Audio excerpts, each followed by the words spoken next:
Hey everybody, Marcos Villegas here with Keith Thurman, who of course is returning to the ring after his win against Robert Guerrero, now taking on Luis Collazo coming up. And Keith, how do you like not having that much of a break and getting right back into the mix of things against this new opponent? You know, I wanted to stay busy. I wanted to stay fresh. You know, I'm guaranteed that after this, there's definitely going to be one more fight this year. But depending on the outcome, depending on what we can do, you know, you might see 2 more performances this year. You know, I'm really enjoying what's happening in the world of boxing right now. You know, I like my position, and I just like entertaining, man. You know, I want to stay active. I'm looking forward to hitting what I call the next gear, you know, with my strength, with my conditioning, focus. You know, I want to stay busy all year. I want to have a great year this year so we can set up a tremendous year next year. Looking at Collazo, do you feel that you just need to get knockouts going again and he's the right guy to get something like that given the Bundu fight and the Guerrero fight? You know, let's be real, man. We're all sad. Keith Thurman can't knock people out no more. Oh, it's depressing. You know, I'm learning about the world of boxing. You know, I'm a true champion, and champions have to go 12 rounds sometimes. You know, in both of my 12-round performances, you guys still got to witness a knockdown. You know, I still hurt my opponent, outworked my opponents, and you know, we're gonna go in with the same boxing formula. You know, we're gonna outwork you, and we're gonna hurt you. You know, the question is, will he be able to take it? You know, I believe that I would have gotten a stoppage over Robert Guerrero if it wasn't for the headbutt. The headbutt, I was concerned with it in the fight, and I fought semi-cautiously due to it. But obviously, you know, I knew that I could hurt him. I was a little frustrated that I didn't hurt him enough, and that's when the knockdown came. Outside of that, you know, with this next fight, you know, we know we're going to hurt him. Are we going to stop him? We're going to always go for the stoppage. But, you know, it's a lot of times if I don't get a knockout, I call it their good, not my bad. You know, the number 1 rule in boxing is protect yourself at all times. And especially when a fighter like me has a reputation that I do, you know, these boys train to prepare to be defensive and to protect themselves. You feel then that they're fighting to survive and not to win when they go up against you? I think Guerrero, after a few rounds, fought for survival until he got knocked down, and then he finally really wanted to try to fight back, but it was already too late.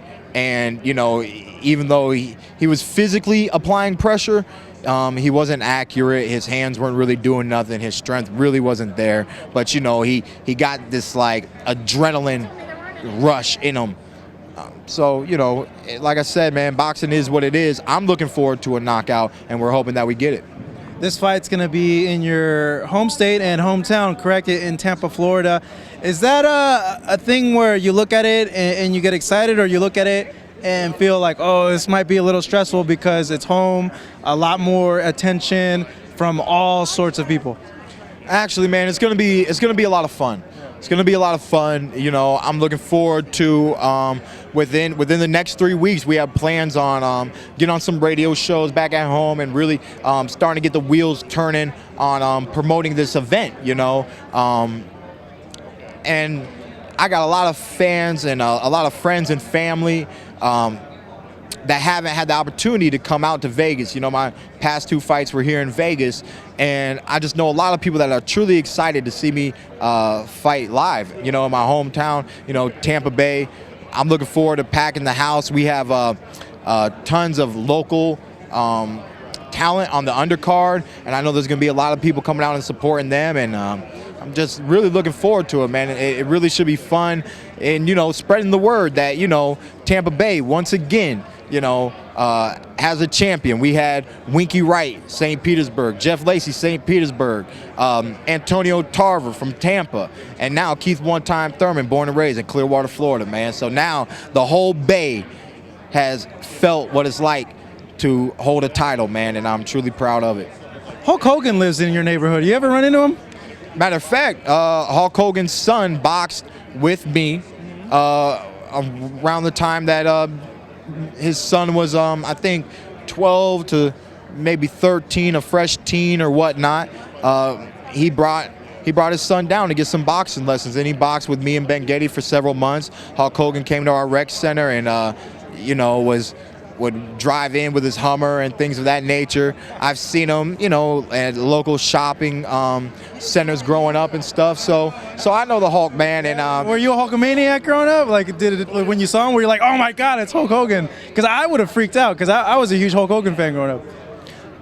I was actually pretty good at not really getting starstruck at an early age. You know, I know that these people have done something and that they're celebrities, but at the end of the day, you know, they were made by the grace of God just like everybody else, man. And you know, I also knew that he probably didn't really want to be bombarded every time. You know, he knows who he is, I know who he is, and I do what's called I take an image with my eyes. You know what I'm saying? If I see, you know, Halle Berry, then I saw Halle Berry, and that's good enough for me. That's different, man. You go up and hug Halle Berry and don't let go.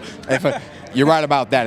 If I'm saying from a distance, you know. From a distance, I'd go running over there. Run, you know. It depends, you know. See, I have a different respect for people where I'm not gonna want to invade their privacy like that, you know. Especially knowing that it's common, you know. If they're walking, that means they're going from point A to point B. I'm gonna let them have their journey, and that's how I felt at that time, and that's how I feel today, you know. But it's fun. You know what it's like here at the Floyd fights, man. Somebody that I got to meet and have a short conversation with, Malcolm Moore. You know, that was very nice, very interesting. And then you know, I shook Michael Jordan's hand. We're sitting here. Mike was like right over there, one row in front, few seats over. P. Diddy had to pass me on the way out. I shook Jay-Z's hand, you know. So no, didn't throw up no diamond, you know. Actually, Jay-Z gave me a fist pound and just said, keep doing you, you know. Everybody knows that he knows me because of the offer that was sent my way, man. But you see the beauty of what Team Heyman is putting together, and I had faith in Heyman, and I'm happy to be where I am today, man. So, you know, celebrities are celebrities, man, but at the end of the day, they're also people. You know, they eat like us, they sleep like us. You know, they have mothers and dads and family members just like us. And, you know, so like I said, man, I just try to keep it real. What do you say to fans that are kind of scratching their heads over the choice of Collazo as an opponent? You know, it's what came with the timing of the fight. You know, because it was awkward for me as well.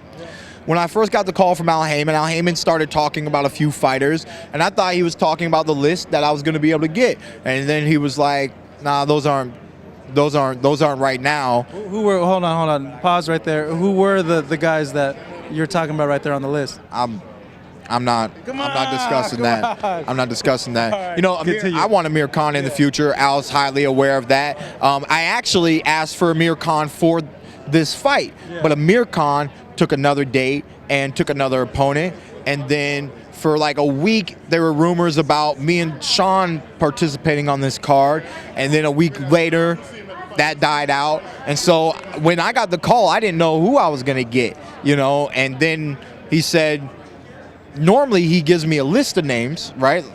But he said, we got Luis Collazo, and I'm pretty sure he'll sign the contract.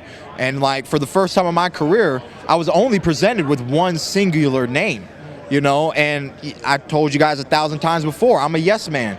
So I said, okay, Al, I mean, it's not making me, you know, it doesn't excite me. But then, you know, he sprung in the news that, you know, we're bringing it into your hometown. And that's where the excitement for this fight for me personally is, you know. Plus, I look forward, you know, I respect everybody. Luis Collazo is a veteran. He knows boxing. You know, he's been in it. He's fought, you know, Shane Mosley, my buddy Andre Berto, which was a controversial loss, you know. He beat Victor Ortiz, you know. So he's a respectable fighter. And we're going to see what happens July 11th. Keith, as always, thank you very much. Certainly appreciate it. Hoping that Hulk Hogan maybe invite Hulk Hogan in the fight. Let's make an invitation to Hulk Hogan. And Keith, I'm going to have you do it. Hulk, I would love to see you out there, man. You know, Tampa, we all love you out there in Florida. It's great to see you to show support. I would love to see your boy again. It's been a long time.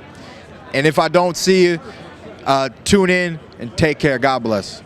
Maybe come out with the theme song and then do the shirt ripping and stuff like that like he does, maybe. I might need to throw that little pink thing around my neck or something, right? The boa. Keith, thank you very much. This man, of course, taking on Thurman Collazo, coming up in his hometown in Tampa, Florida.